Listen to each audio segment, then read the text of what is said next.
for me. What happened at Bryan Battle? Missed weight. He's your guy? Yeah. And why did he miss weight again? Because I like him. I defend him on podcasts, but what happened? Do you have any idea without talking anything bad? I don't think he'd be upset with me saying this. To my understanding, he usually comes in at a certain weight. When he was making 185, he was 2 pounds below what he usually comes in to make 185. But I think because his body was adapting still from 170, I think he had a hard time with the cut and he couldn't make the weight. Okay, so bring me up to speed. So he went down to 170. Mm-hmm. He went up to 170. He fought there 3 or 4 times, but he missed weight twice there. I think he made weight half the time, or 2 out of 4 times, I believe. Every other fight, he missed weight. Okay. They moved to 185. Well, in the past, when he fought at 185, I'm just throwing this out for the sake of it. I don't know the exact numbers, but say he would always come in on fight week at 205 and he was able to make 185. He said, hey, I came in at 2 pounds under. So he came in at 203 and usually he was able to make that cut, but his body shut down. He couldn't do it.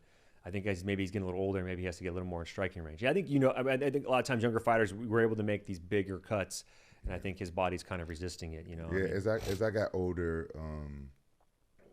I always started walking around it heavier and heavier, and then, you get this less discipline with your diet, and off season, and the more famous or popular you get, the more demand you get, and then you don't get back into the gym as often. Like before, when I was younger, I would after my fight take a week off. Yeah. Then I was back in the gym training 6 days a week, and just not training for a fight, but just training and getting better. Yeah. And then the more popular you get, you doing more stuff, you messing around with more girls, you hanging out, doing all this stuff, and then you start, I got to fight.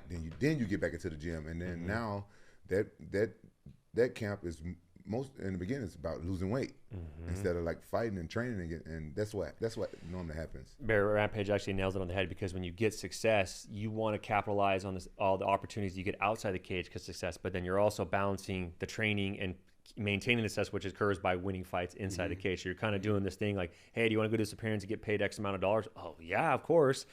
We're going to fly you here, fly you there. And you're kind of balancing that,